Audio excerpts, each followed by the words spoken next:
Hey, this is Seth with In Demand Career. I show people how to get jobs in digital marketing with no previous experience or education. And that includes my very special guest today, Sukhmeet, who was going through an immigration process working as a security guard in Canada, and then went on to get a great entry-level job in digital marketing with no previous experience. His story is pretty interesting too, fraught with drama. So I'm very excited to share that with you. Thanks for being here, Sukhmeet.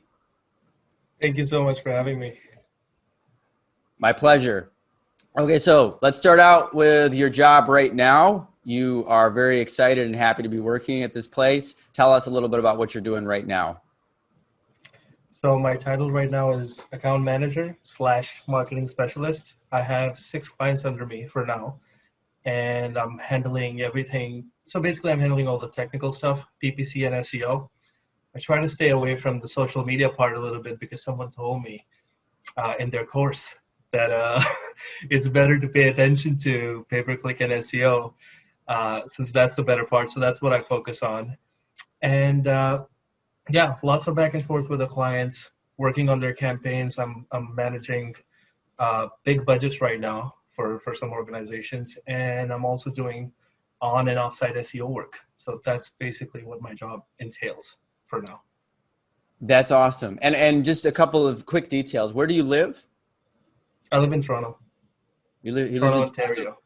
Toronto, Canada. So for any of you Yes. Canadian viewers who've been asking about Canada, and how much? You said you're working on some big accounts. What kind of ad spend are you managing? I'm managing like anywhere between 5 to 15,000 Canadian dollars. That is, so you can translate that to US, but minimum 5 and goes upwards to 10 to 15, some of them. And so that's 5 or 6 accounts. So that's a good amount of ad spend. And guys, and just to clarify what Sukhmeet said about social media is that, say, paid social, like running Facebook ads, is very, very in demand and pays well. It's just social media, like organic, like posting and tweeting and posting stuff on people's Facebook pages, trying to get traffic. Organic, that's not a valuable skill set. That's the type of thing where they'll hire a college kid and they won't learn anything. What was the time frame between finishing the course? When I say finishing, I mean you put a lot of effort into it. You listened to everything I said. You went over the course more than one time. But once you were ready and you did everything and you started applying, how long did it take for you to actually get this job? It took me a little less than 3 weeks. So I started applying on the 15th of November, and by December 10th, I had the job. That's awesome. That's awesome. And like I said, that's 3 weeks. It's not 3 weeks from when you bought the course. It's 3 weeks from when you actually did everything I say to do. And now Let's share your story, because I mean, it sounds like 2020 was pretty crazy for you. So take us back to before that, 2019, when you got the course. What was going on in your life? So 2019 was a very hard year because as many immigrants would know, especially in Canada, you have to have a national occupation classification level B job. So that means you need to be a manager, a supervisor of some sort. You need to be a leader in whatever you're doing. And getting that job is not easy, and let alone being in the industry you want to be in. So for a lot of students like me who come from, let's say, India, Brazil, or any of these countries, we come and we do any job that we can get just to get the permanent resident card in Canada. And while I was doing that job, I was a security supervisor. I bought your course in 2019, and while I was on job, sometimes I would just go through my notes, just go through what you're teaching, just absorb it. And I took my sweet time with it. I'm not gonna lie. I took a long time to just absorb it. I wasn't in a rush to just take it, apply it as soon as, like, I wanted to learn it in depth. So if an employer is asking me something, I don't flinch when I answer. I wanted to be supremely confident. If somebody wants me to present a solution to something, I want to be supremely confident that I can firstly solve their problem, secondly solve it in a way that solve it fast and solve it in a way that they don't have to pay anyone again or go back to that problem trying to fix what I did. So if I wanted to be confident to the point that if you're giving me a problem, it's going to be solved and that'll be the end of it. And so I took my sweet time throughout 2019. I went through the course. Um, yeah, I took a year basically slowly absorbing the information. So that was my 2019, having that job and going through this course slowly. Yeah. And guys, it doesn't have to take a year, but the points he's touching on, which I have to reinforce to people a lot, is that you do need to absorb this information and have that attitude. And this is just the way I teach. You may have another course where people say, oh, it's not that important, you just blow through it. My approach, the reason I have so many testimonials, is I get people to really learn something new and have a passion for it and want to do it well. And it then communicates in the interview. So, okay, so that's 2019. Now take us to 2020. It sounds like you weren't even really, you're just like, I'm working my security guard job. I'm trying to get my citizenship. Yep. That's my focus. I'm going to do this part-time and I'm not in any rush. But what happened in 2020? So 2020, I'm 25 years old, which is ancient in Indian years, as you would know. So I'm 25 years old and I'm done with everything I'm supposed to do for this immigration process. There's no excuse anymore to not do what I really want to do. So 2020, I begin with applying everything I had learned in the past year.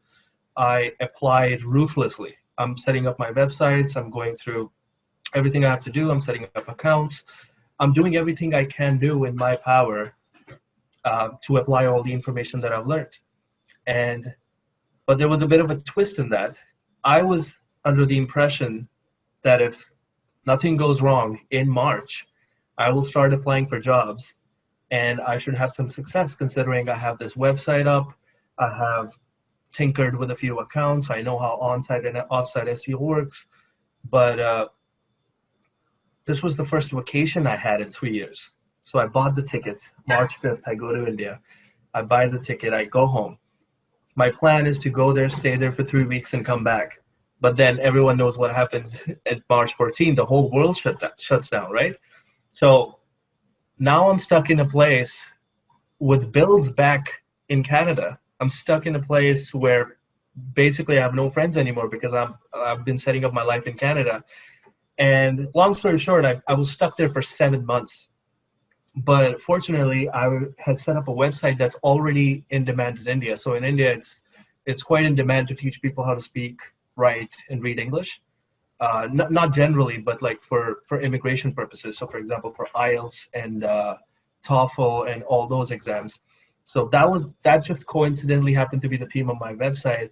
And I promoted that through Google Ads, did a few Facebook ads. I had a couple of clients to begin with, but because of how good the website looked and how good the digital presence was, that from 2 to it became like 6 to 7 clients. And now the remainder of my forced stay in India, I had 7 clients that I was coaching on how to improve their communication skills. And by the time everything opened up, my marketing skills and my setting up campaigns, working on SEO, all those skills were so solidified that when I came back, I had no doubt in my mind that if I apply for a job, and as long as I can get face-to-face with an employer, I will get the job. So in October, I come back to Canada, I finish my quarantine, I set my life back up again, and it takes me 3 weeks to get the job. Yeah. That's amazing, dude. And what you're describing is that, so you're overseas, so it's, you're basically used your project from the course, which isn't, Yep. And as I tell people, it's not designed to be a money-making website. It's designed to be part of your portfolio to help you get a job. But your site turned out to be a money-making site because it brought you clients. That's really great. And I actually remember your project. It was you put a lot of care into that site. And I can totally see why people would, it's a great niche too. I mean, it sounds like you obviously, your English is great, and I'm sure that people in India would be happy to hire you. And that's awesome. It's like you laid all the groundwork for that time. And by the time you got back, it only took 3 weeks. I tell people you're like a bamboo plant, you're just watering and watering and watering and building. And then then you have these huge results. And bamboo plants, if you guys don't know, they don't sprout right away. They take 5 years of watering, and then in like 3 months, they grow like 90 feet.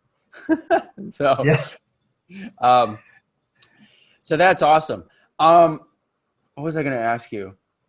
So you were using your income from the website to pay for your bills back in Canada and support yourself while you were in India? A little bit. I was also running on my savings because the currency difference in India was not going to pay all the bills in Canada, but it definitely did support me. It was a big relief that I was able to do that. That's great. So, but your current job, this is a remote job, or are you going into an agency? It's fully remote. I sit in my house and I do the work. It's an agency in Toronto. It's not in any other state or province, as they call it in Canada. It's the same city. So that's what it is, but it is fully remote. I've never seen my coworkers. I don't know anything about them really, but yeah, the work gets done on time, and that's what it is. Now, that's great, and it's so wonderful in these times to be able to work remotely.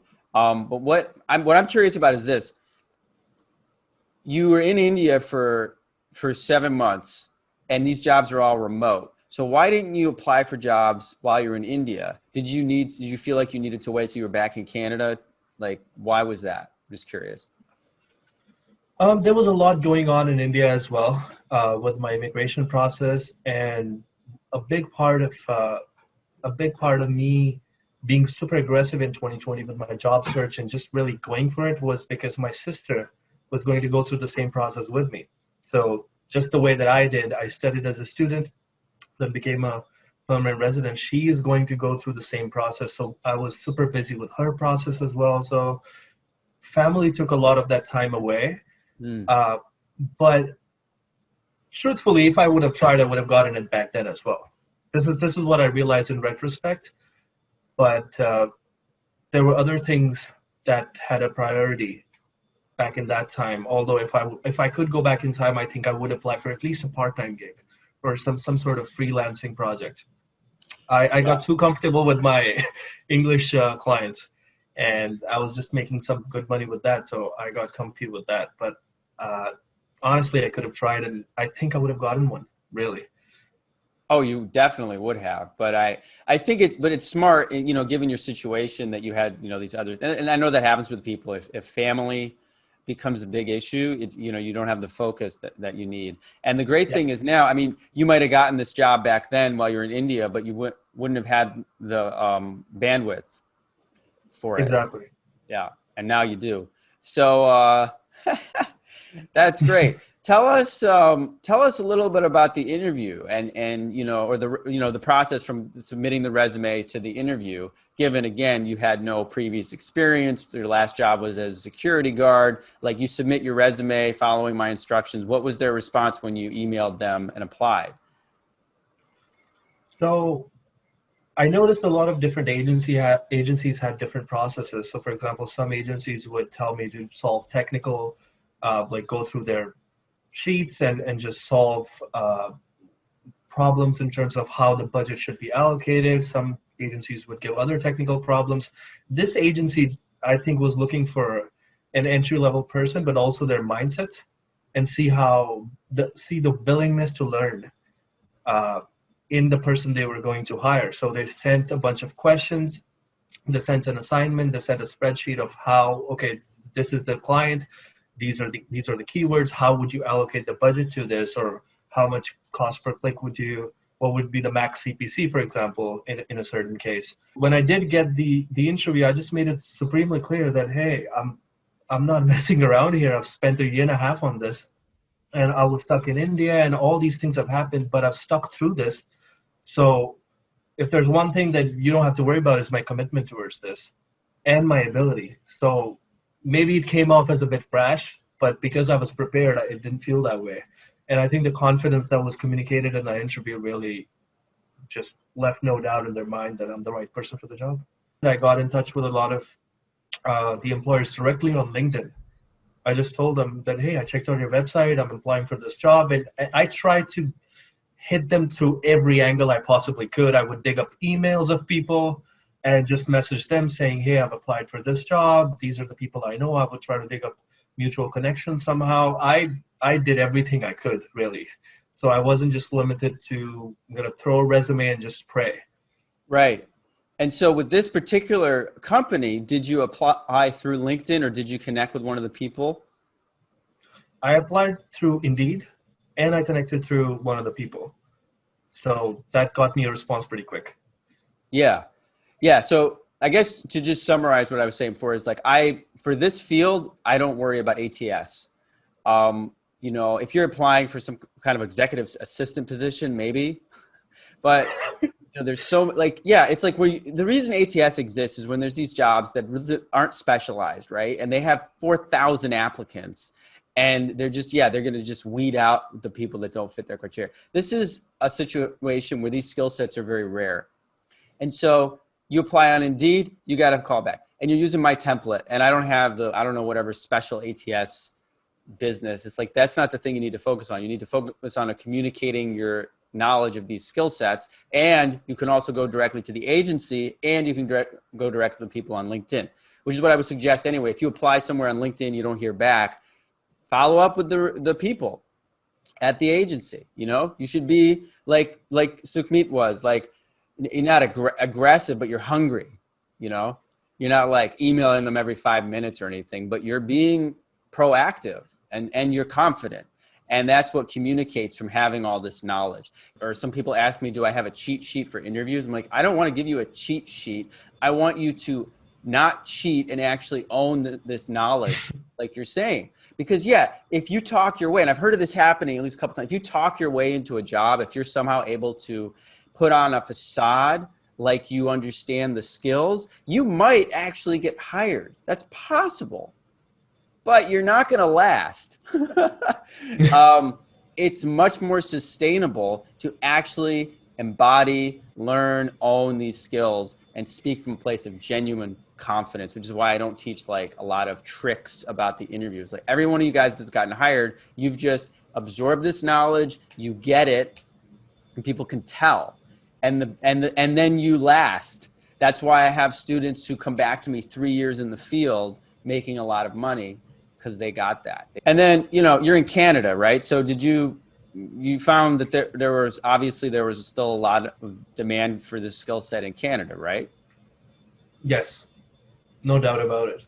Because the first search that I did was for a digital marketing manager, and I lost count of how many search results showed up. But then I was trying to narrow it down to SEO specialist or PPC specialist, and no matter what I searched, there were plenty of opportunity. And I think for the right persons, there's never enough opportunity. You will find something that fits you.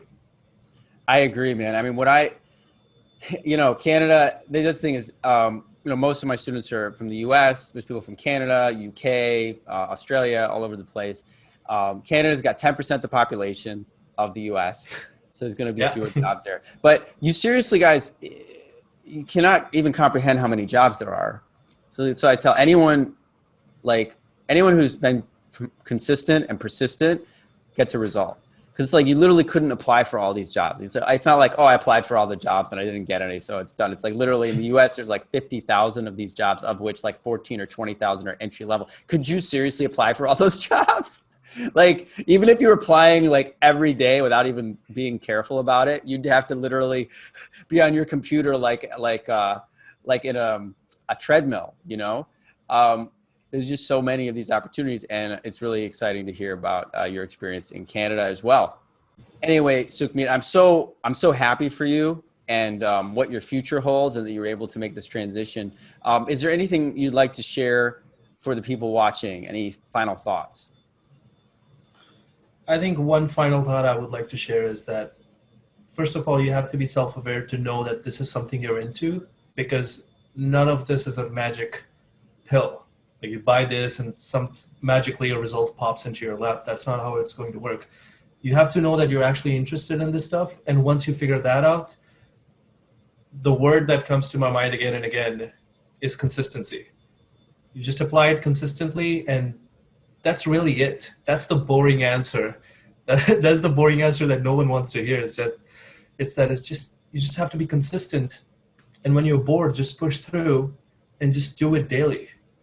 That's literally it. And that's what worked for me. And I think that should work for everyone. I don't see a reason why it shouldn't. It absolutely, that's actually, it's funny because I'm actually about to add a video on that in the course, because I was like, I could dress it up with a lot of fancy concepts, but that's it. It's just really is that it. I mean, it's like, this is the case in almost any pursuit in life. I've discovered there's a tendency in human beings to not follow through and not follow directions. and Yeah. and not be persistent. It's normal to want to just kind of do something else. Procrastination is part of what we do, but if you're consistent, that's the common thread for people's success. Oh, I know what I was going to ask you. How has this affected your personal, like, how has this affected your life and your family? Like, what is the impact of having this job now? Well, the impact of having this job is very clear in the sense that I know where I'm headed now. If I was doing something else and I couldn't see a path or a road going somewhere where it's motivating me every day to work hard because I know where I'm gonna head. Like if there's a vision that inspires you, and it does inspire me, I know good things are in store for me if I just stick with it for 3-4 years. Like things are going to change drastically. So I'm willing to put in that work, and everything has changed in the sense that because this job is remote, I get to stay home. I get to stay with my girlfriend. I get to hang out with my family, and I don't have to slog through the commute, which I absolutely hated in every job that I've ever done. So for me, this is the life that I wanted to live, and I don't know if I could have done anything else, but this is the skill set that I'm into, and this is what I've discovered. And after sifting through all this nonsense, I landed on this course, and I think one of the better decisions of my life, for sure. That's great, man. And yeah, and I mean, 3 years from now you just started. I mean, in a year, you're gonna have more opportunities. You'll be able to level up your salary. But I like your attitude, because that's what I'm teaching people too, is that you should look at this as a long-term investment.